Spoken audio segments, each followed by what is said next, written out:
Today we are going to talk about NPS. What is Net Promoter Score actually telling you? And what it is not telling you as well. So a few years ago, I was working with a company that was totally obsessed with their NPS scores. Every board meeting, the CEO would proudly announce, our NPS is 72, and everyone would clap. And it was like a badge of honor. And then I looked at their churn rate. Customers were leaving at 15% a year. Their revenue retention was terrible.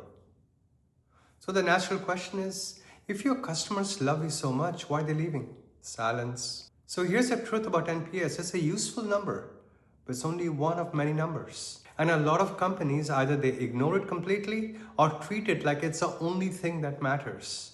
And both are mistakes. I'm Hindal. I've been a CFO for over 25 years in the Silicon Valley, and I've worked with all of these elements on MQL, SQL, NPS. And today I want to talk about NPS, what it actually measures, how to use it properly, and where it falls short. So let's get into it. What is NPS? Let's start off with that, the foundational aspect. Okay, and that's the fundamentals. NPS stands for Net Promoter Score. You know that already. And it comes from one simple question. On a scale of 0 to 10, how likely are you to recommend us to a friend or colleague? That's it, with just one question. And based on the numbers, the customers are put into three brackets. If they answer 9 or 10, they are called promoters. They love your, they are happy customers. They love your product. They like you. They will recommend you. They will probably stick around. 9 to 10. However, if they answer 7 or 8, they are called passives. They are satisfied, but they're not enthusiastic. They're not going to go out of their way to recommend you. And they might even leave if something better comes along. They are passive. However, if they answer 0 to 6, it's a longer range, they are called detractors. And these are unhappy customers. They might leave. They might tell others not to buy from you. They are a risk. So how is your NPS score calculated? It's calculated by taking the percentage of promoters and subtracting the percentage of detractors. You generally tend to ignore the passives in the calculation. At least that's the way I've done it. So if 60% of your customers are promoters and 20% are detractors, your NPS is 40.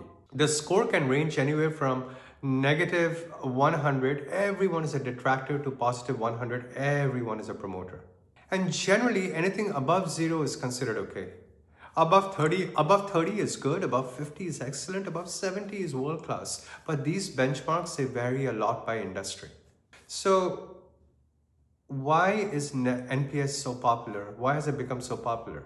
Why did it become such a big deal? Why is every company asking this question or board asking this question? And there are a few reasons. The first is a very simple reason. One question, easy to ask, easy to answer. You can put it in an email, a pop-up, and an app notification. Customers don't have to spend 10 minutes filling out a survey.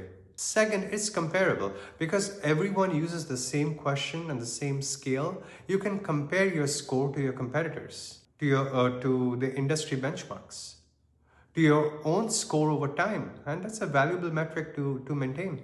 Third, there's research that links NPS to business outcomes. The original creators of NPS, they found a correlation between high NPS scores and revenue growth. So companies with more promoters tend to grow faster, and that got everyone's attention.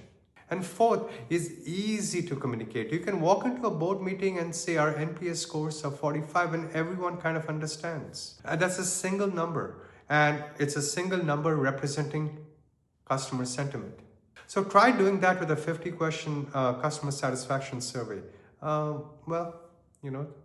People might not even respond. So NPS, they spread like wildfire. Now almost every company measures it. It's become the default way to talk about customer loyalty. But with that said, there are limitations.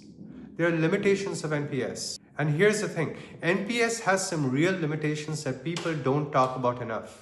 Limitation number 1, it does not tell you why. If your NPS drops from 50 to 35, that is a problem. But the number itself does not tell you why it dropped. Was it a product issue, a support issue, a pricing issue? You need to dig deeper to find out. That's why I always recommend including a follow-up question. After you ask for the 0 to 10 rating, ask what is the primary reason for your score? That open-ended response is often more valuable sometimes than the number itself. There's another limitation. It's a lagging indicator, remember that. By the time someone gives you a low score, the damage is already done. They've already had a bad experience. And NPS tells you about the problems after the fact. They've happened. This is not something that is before the fact. There's another limitation that people might not respond, or some of them might not respond. The people who answer NPS surveys tend to be either really happy or really unhappy. The people in the middle, the passives, they don't even bother responding. So your scores might be skewed. Another limitation, it can be gamed. I've seen companies do things like only send NPS surveys to customers they know are happy, or they might send it to right after a positive interaction, like right after a customer support solves a problem, when the customer is feeling really good, warm and fuzzy, and that inflates the score but doesn't reflect normalized reality. Limitation 5, it doesn't predict behavior perfectly. A customer can give you a 9 and still leave.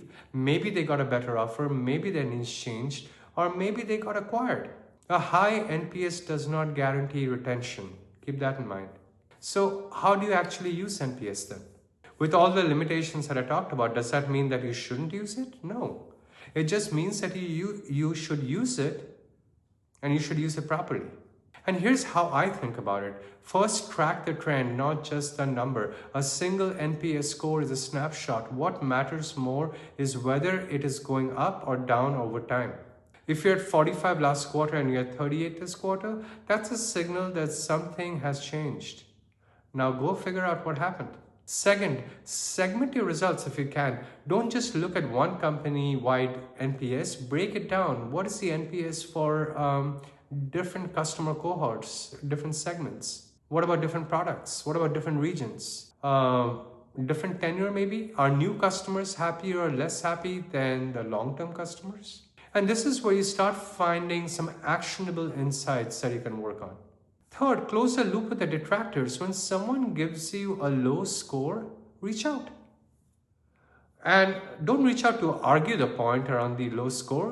Reach out to understand, hey, we saw you rated as 4. We would love to understand what's going on and how we can do better.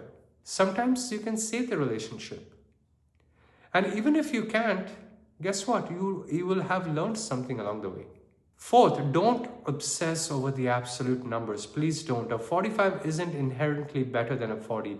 What matters is whether you're improving and whether your score is reasonable for your industry.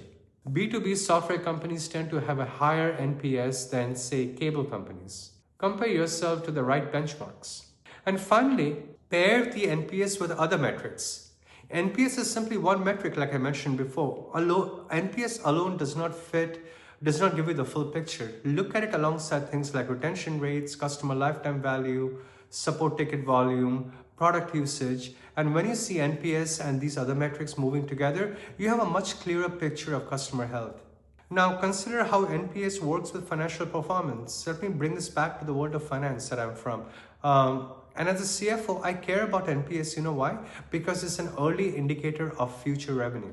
If customers are unhappy today, they are going to churn tomorrow, and churn will kill your growth. So I have also learned to be very skeptical of NPS in isolation. I've seen companies with really high NPS scores but a terrible retention rate. How? Because NPS is actually measuring the sentiment but not the economics. A customer might love your product but leave because your price might have been increased, or because a competitor has come and given them a better deal. Doesn't mean they don't like you, they just like the better deal. Or because they got acquired and the new company has a different vendor. I've also seen companies with mediocre NPS and great retention. And how is that possible? Because switching costs were high. The product was so embedded in their infrastructure, in their workflow, that leaving would be very painful, even if they weren't thrilled with it. So when I look at the NPS scores, I'm looking for signals and I'm not necessarily looking for answers. If the NPS is dropping, I want to know why. If NPS is high but retention is low, I want to understand the disconnect. And I always look at the revenue behind the scores. Are your promoters and these are your biggest customers. Are they your biggest customers? Are they your smallest customers? Are your detractors concentrated in a particular segment? The dollar-weighted view often looks quite different from the simple percentage view. So hopefully this made sense. So some of the key takeaways from this session, and I just want to remember three key things about NPS. Number one, NPS is simple and it's useful, but it's just one number. Just one number. It tells you what customers feel, not why they feel it. Always include a follow-up question to understand the reasons behind the score. That is invaluable for your exercise. Number two, track the trend, segment the results, and close the loop with detractors. Keep the detractors close. That's how you turn NPS from a vanity metric into something actionable. And number three, pair the NPS with other metrics. And what are the metrics? Like retention, customer lifetime value. Sentiment doesn't always predict behavior, and high NPS does not guarantee customers will stay. So hopefully you have taken a lot from this session, and we're going to talk about customer feedback programs at a different video. Take care. Bye-bye.